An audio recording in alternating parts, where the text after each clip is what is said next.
एक नंबर सवाल है आपका, प्रकाश की किरण गमन करती है। प्रकाश की किरण गमन करती है, तो प्रकाश की किरण हमेशा सीधी रेखा में गमन करती है। ऑप्शन नंबर ए इसका सही जवाब है। चलिए अगला सवाल देखते हैं। 2 नंबर सवाल है, प्रकाश का वेग न्यूनतम होता है। प्रकाश का वेग न्यूनतम होता है, तो प्रकाश का वेग न्यूनतम कांच में होता है। ऑप्शन नंबर डी इसका सही जवाब है, और ये आपका बोर्ड मॉडल का प्रश्न है, आप लोग इसे याद कर ले। 3 नंबर सवाल है आपका, मोटर गाड़ी के चालक के सामने लगा रहता है। मोटर गाड़ी के चालक के सामने लगा रहता है, तो मोटर गाड़ी के चालक के सामने उत्तल दर्पण लगा रहता है। ऑप्शन नंबर बी इसका सही जवाब है। 4 नंबर सवाल है आपका, मोटर कार के हेडलाइट में किसका प्रयोग होता है। मोटर कार के हेडलाइट में किसका प्रयोग होता है, तो मोटर कार के हेडलाइट में अवतल दर्पण का उपयोग या प्रयोग होता है। ऑप्शन नंबर सी इसका सही जवाब है।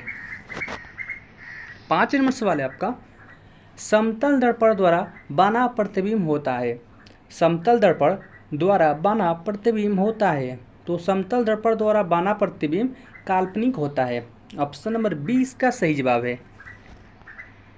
6 नंबर सवाल है आपका, लेंस की क्षमता का एसआई मात्रक होता है। ये आपका बोर्ड मॉडल का प्रश्न है, एग्जाम में पूछा है।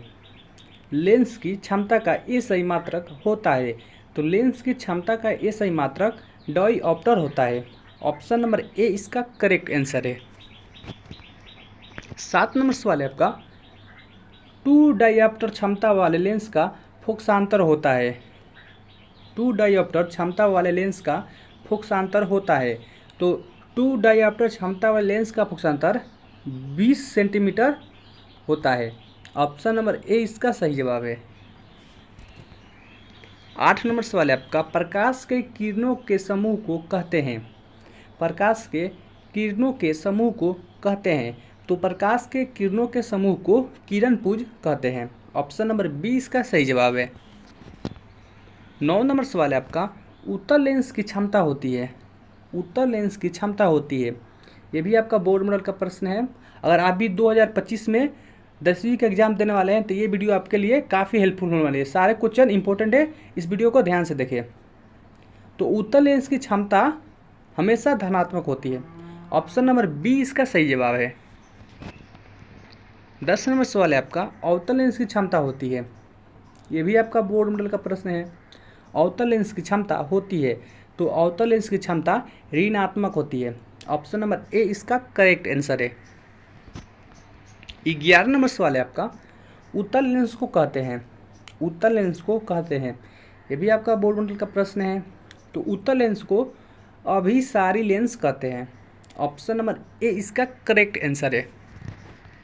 12 नंबर सवाल है आपका, अवतल लेंस को कहते हैं। अवतल लेंस को कहते हैं, तो ये भी आपका बोर्ड मॉडल का प्रश्न है। तो अवतल लेंस को अपसारी लेंस कहते हैं। ऑप्शन नंबर सी इसका सही जवाब है। 13 नंबर सवाल है आपका, निम्न में से कौन सा पदार्थ लेंस बनाने के लिए प्रयुक्त नहीं किया जा सकता है। निम्न में से कौन सा पदार्थ लेंस बनाने के लिए प्रयुक्त नहीं किया जा सकता है। तो इनमें से जो मिट्टी है, मिट्टी का प्रयोग लेंस बनाने के लिए नहीं किया जाता है। तो ऑप्शन नंबर डी इसका सही जवाब है। चलिए अगला सवाल लिखते हैं। 14 नंबर प्रश्न है, किस दर्पण से हमेशा वस्तु से छोटा प्रतिबिंब प्राप्त होता है। किस दर्पण से हमेशा वस्तु से छोटा प्रतिबिंब प्राप्त होता है। तो उत्तल दर्पण से हमेशा वस्तु से छोटा प्रतिबिंब प्राप्त होता है। तो ऑप्शन नंबर बी इसका सही जवाब है। 15 नंबर सवाल है आपका, किस दर्पण से वस्तु का बड़ा प्रतिबिंब बनता है। किस दर्पण से वस्तु का बड़ा प्रतिबिंब बनता है। तो अवतल दर्पण से वस्तु का बड़ा प्रतिबिंब बनता है। ऑप्शन नंबर 20 का सही जवाब है। 16 नंबर सवाल है आपका, प्रकाश के परिवर्तन के कितने नियम हैं। ये भी आपका बोर्ड मॉडल का प्रश्न है। तो प्रकाश के परिवर्तन के 2 नियम हैं। ऑप्शन नंबर 20 का करेक्ट आंसर है। 17 नंबर सवाल है आपका, फोटोग्राफी कैमरा का अभिदृश्यक होता है। फोटोग्राफी कैमरा का अभिदृश्यक होता है। तो फोटोग्राफी कैमरा का अभिदृश्यक उत्तल लेंस होता है। ऑप्शन नंबर ए इसका सही जवाब है। 18 नंबर सवाल है आपका, साइड मिरर के रूप में प्रयुक्त होता है। साइड मिरर के रूप में प्रयुक्त होता है, तो इस सवाल का जवाब आप लोग कमेंट बॉक्स में दें। 19 नंबर सवाल है आपका, एक अवतल दर्पण की फोकस दूरी 10 सेंटीमीटर है, तो उसकी वक्रता त्रिज्या होगी, यानी आर बराबर आपको बताना है। तो इसका सही जवाब है ऑप्शन नंबर बी, 20 सेंटीमीटर होगी। चलिए अगला सवाल लिखते हैं 20 नंबर सवाल दिया है, निर्गत किरण एवं अभिलंब के बीच के कोण को कहते हैं। निर्गत किरण एवं अभिलंब के बीच के कोण को कहते हैं। तो निर्गत किरण एवं अभिलंब के बीच के कोण को निर्गत कोण कहते हैं। ऑप्शन नंबर सी इसका करेक्ट आंसर है।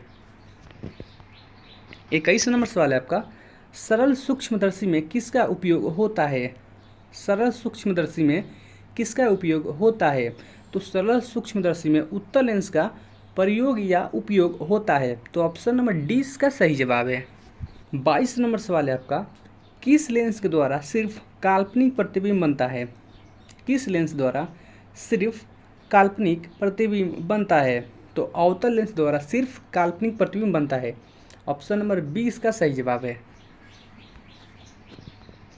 23 नंबर सवाल है आपका, काल्पनिक प्रतिबिंब होता है। काल्पनिक प्रतिबिंब होता है, तो काल्पनिक प्रतिबिंब सीधा होता है। ऑप्शन नंबर ए इसका सही जवाब है। 24 नंबर सवाल है आपका, लेंस में मुख्य फोकस की संख्या कितनी होती है। लेंस में मुख्य फोकस की संख्या कितनी होती है। तो लेंस में मुख्य फोकस की संख्या 2 होती है। ऑप्शन नंबर ए इसका सही जवाब है। 25 नंबर प्रश्न दिया है, सर्च लाइट का परावर्तक सतह होता है।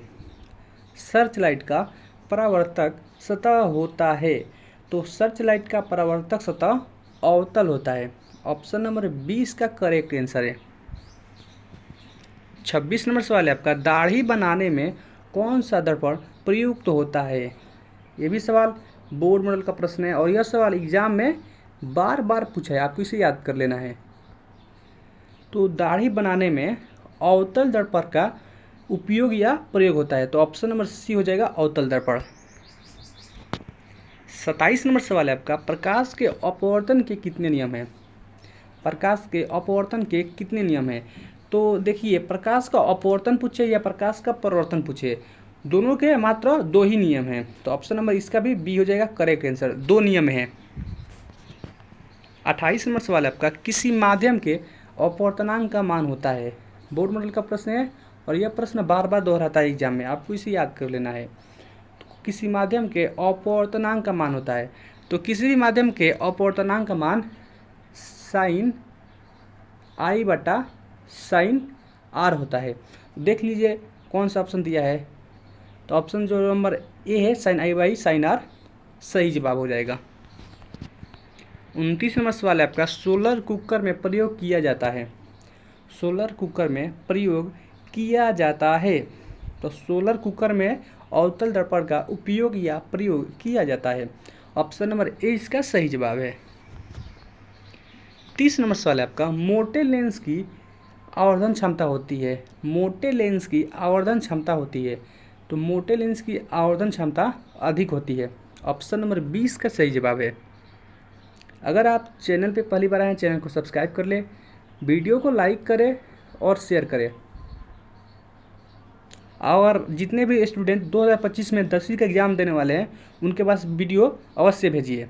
तो मिलते हैं एक और नए वीडियो के साथ, तब तक के लिए जय हिंद, वंदे मातरम।